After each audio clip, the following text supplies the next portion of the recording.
So, now what I was saying that, Brad DeLong is one of those economists, Paul Krugman, I would read every day or every other day they would write a blog post, really concerned me about the economic policies of Donald Trump, especially this trade regime he's trying to promote with a little bit higher tariff rates, while trying to protect the local industry, which is most probably manufacturing or industrial sector, to then have yet again a thriving industrial sector. And Biden would spend trillions of dollars to protect and subsidize technology firms in the same effort. So, but then there is some kind of an economics you need to understand, and of course you can argue, you can have, if you are an expert, you can bring counter arguments. Or, I mean, there can be a really healthy debate. I have presented you some things which are good. I mean, there was some kind of cultural instability through identity politics in the United States of America, and it's partly because the industrial sector was weakened. I mean, America was transformed into service-oriented, technology-oriented economy, and therefore, the white-collar workers or the labor class was worse off. There increase in unemployment, and in the wake of financial crisis as well. So the argument of Brad DeLong is so brilliant. What he said was that, okay, just accept it, but one has to see that there could always be a trade deficit, but then there's a mirror image, and that is represented through the financial sector.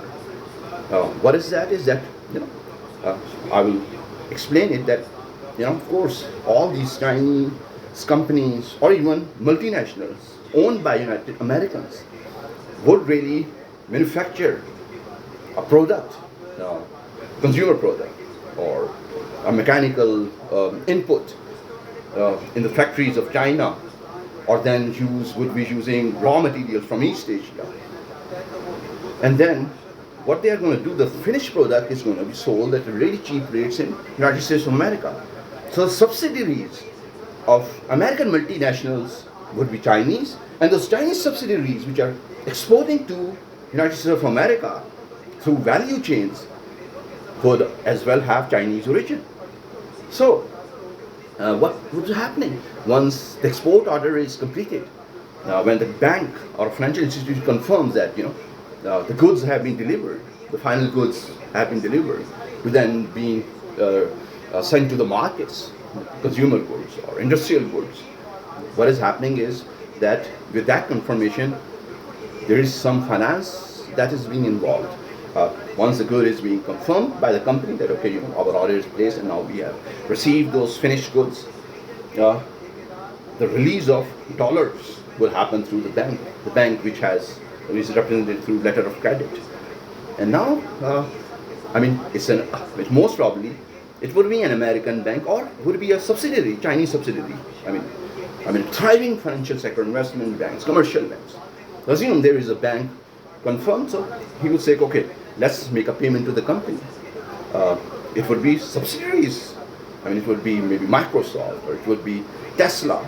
But then, even then, or Nestle or any other, you name it, there could be any company, any business, which would be a multinational business.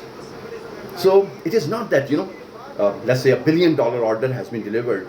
So you think that $1 billion has been put into a box and then shipped to China? No, because that doesn't happen. The dollars would stay there in the bank, or maybe they will transfer into another bank, but it will be in the economy. And what these subsidiaries really do?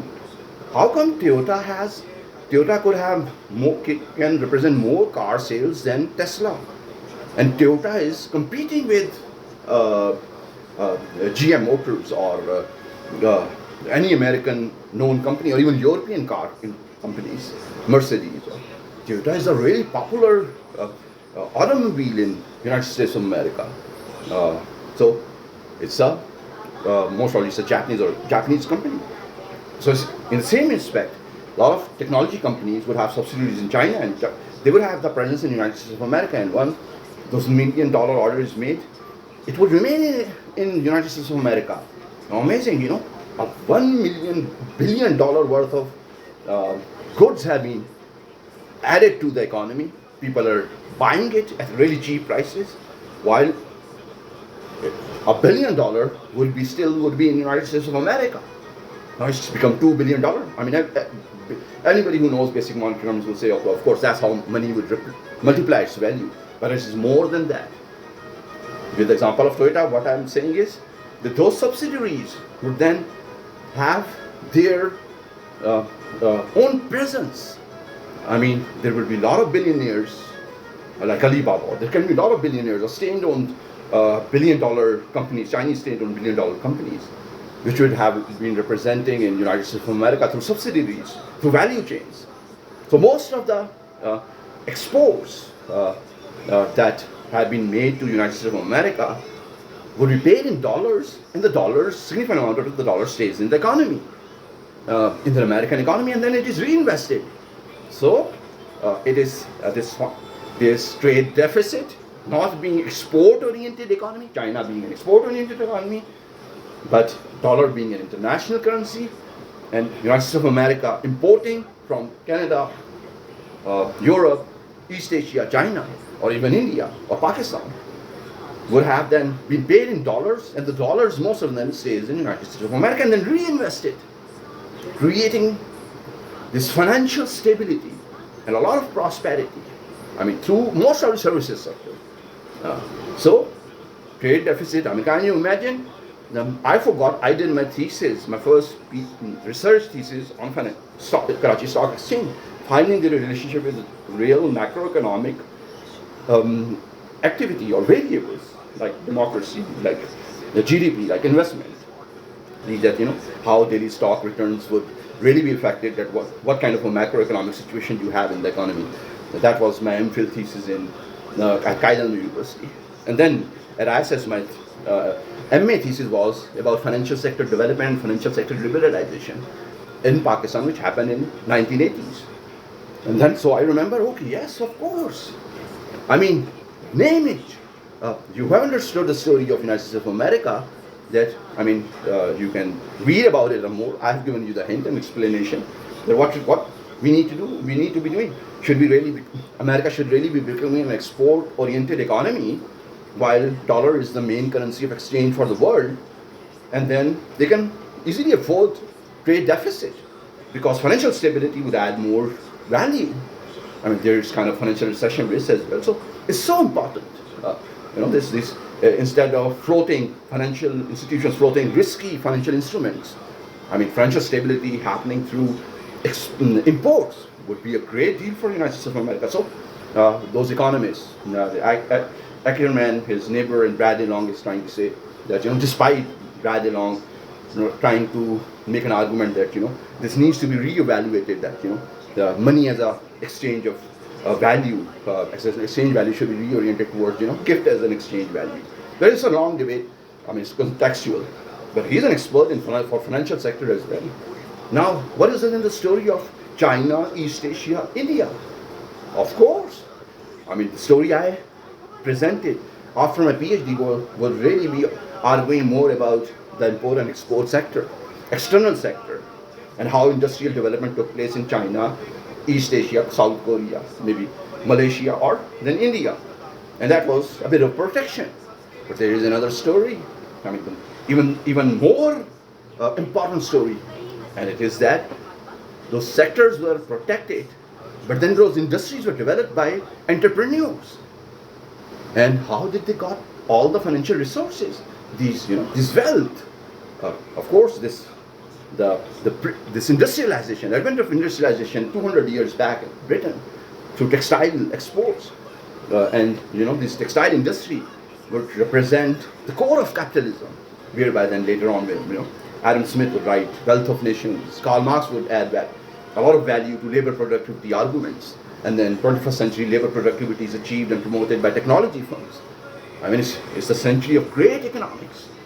But inherently, there's the story of financial sector.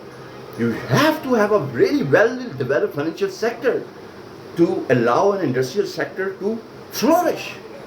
So if, through trade protection, kind of tariffs, higher tariffs, South Korea has built automobile industry, China has built, change around their economy, and India is also same, is a player in this global market. They couldn't do it without the core of capitalism, which is financial sector stability. Financial sector is stability happens through, again, international competition. A lot of financial subsidiaries would first have their presence in India, East Asia, and China. Citibank or European banks would, and then, let me keep that story there to hint towards, trying to reevaluate that it is without financial sector liberalization and well-developed financial sector, you cannot really have any business. Simple as that. A large-scale business. So you cannot really develop industrial sector and then become an export-oriented economy without financial sector, without assistance from a financial institution. It could be investment bank, it could be commercial bank. So, and then I have to then say something about Pakistan. Toyota is here, Honda is here. In motorbikes, Japanese are well presented in motorbikes as well. Nestle is here, Coca-Cola is here. It is the same thing happening. It seems to be that after financial liberalization, a little bit before that, I'm talking about 1980s, business entrepreneurship was really promoted. And that is why the story would, then you will start now understanding, oh yeah, 1980s, a lot of political instability, tug of war between Pakistan People's League, Pakistan Muslim League. But originally, what is the story is, slow economic growth. I have an answer. I mean, Brad DeLong and me are talking about it. That money, having a lot of money, or wealth, represented through a certain culture of mechanization, which represents actually not a culture that is represented through traditions and history. And it is true anywhere in the world. I mean, America is a pure capitalist country, but still there is a culture. There is a European culture there. Europe has a great culture. Chinese have a great culture. India has a great culture. Pakistanis also have a great culture. So a lot of money there is a risk to then lose grounds as far as your cultural identity is concerned. But that's something which needs to be understood.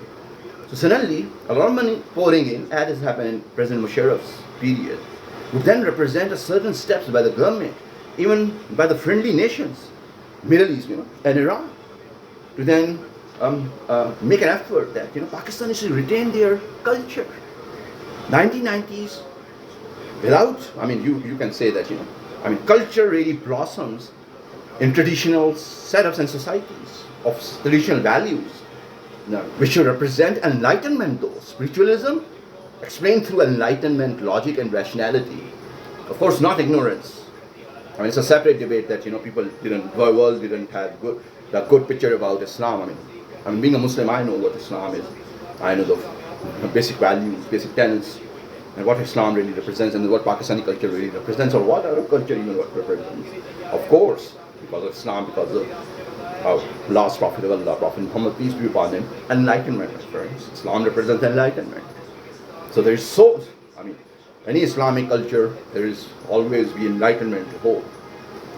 That's kind of an argument which I always make, because it's based on understanding. So much so that I ask the question that even in dark ages in Europe, people would be living lives spanned in decades, 44 decades, 5 decades, 10 decades. Even it was defined through dark ages, people would be represented by culture, but human values. But the larger picture was this dark ages. So we need to understand history a little bit better instead of making a sweeping or a biased statement. And being a Muslim, I know a lot about Islamic history. So I'm confident to make this statement.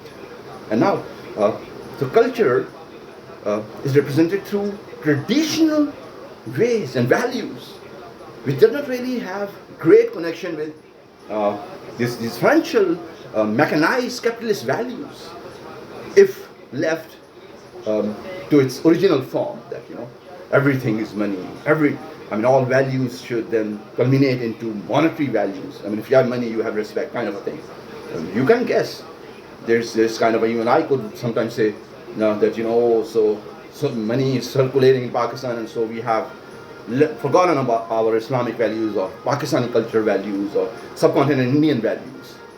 But it needs to be understood really well. There is a story to it, because it's not the entrepreneur, it's not the businessman, not the elite who is responsible. It is yet the circumstances.